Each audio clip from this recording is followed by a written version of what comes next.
అనగనగా ఒక చిన్న పల్లెటూరు. ఆ పల్లెటూరులో చిట్టి అనే ఒక పాప ఉండేది. ఆ పాపకి తన రెడ్ హుడీ అంటే చాలా ఇష్టం. అందుకని అది ఎప్పుడు వేసుకుని ఉండేది. అది చూసిన ఊరి జనం అంతా తనని చిట్టి రెడ్ రైడింగ్ హుడ్ అని పిలిచేవారు.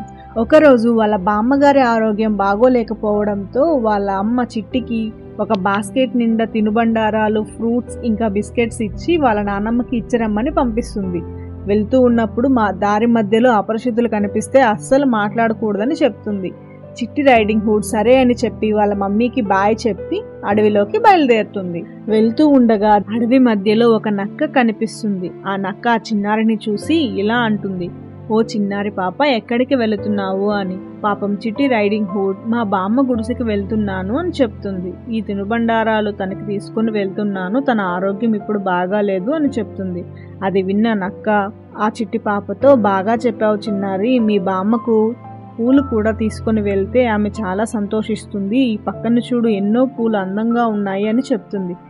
చిట్టి నక్క మాటలు నమ్మి పూలు కోయడానికి వెళ్తుంది. అప్పుడు ఆ నక్క బామ్మ గుడిసె వైపు పరిగెడుతుంది. కొంత సమయం తర్వాత చిట్టి రెడ్ రైడింగ్ హుడ్ బామ్మ ఇంటి దగ్గరకు వెళుతుంది. తలుపు కొట్టి బామ్మ నేను వచ్చానని చెప్తూ లోపలికి వెళ్తుంది. అయినా బామ్మ వేషంలో నక్క దుప్పటి కప్పుకొని పడుకొని ఉంటుంది. అప్పుడు చిట్టి, బామ్మ నీ కళ్ళు ఎందుకు అంత పెద్దగా ఉన్నాయి అంటుంది. అది విని నక్క, నిన్ను చూడ్డానికి బంగారు తల్లి అని చెప్తుంది. మరి బామ్మ నీ చెవులు ఎందుకు అంత పెద్దగా ఉన్నాయి అంటుంది. అప్పుడు నక్క, నీ మాటలు వినడానికమ్మా అంటుంది. అప్పుడు చిట్టి, బామ్మ నీ దవడలు ఎందుకు అంత పెద్దగా ఉన్నాయి. అప్పుడు నక్క, నిన్ను తినటానికి అని చెప్పి నక్క మంచం మీద నుంచి దూకి చిట్టిని పట్టుకోబోతుంది. అప్పుడే సమయానికి ఆ దారిలో వెళ్తున్న కూలి చిట్టి అరుపులు విని వెంటనే ఇంట్లోకి వచ్చి నక్కని తరిమి కొట్టాడు. అప్పుడు చిట్టి అపరిచితులతో మాట్లాడకూడదు అన్న అమ్మ చెప్పిన మాట గుర్తు తెచ్చుకుంటుంది.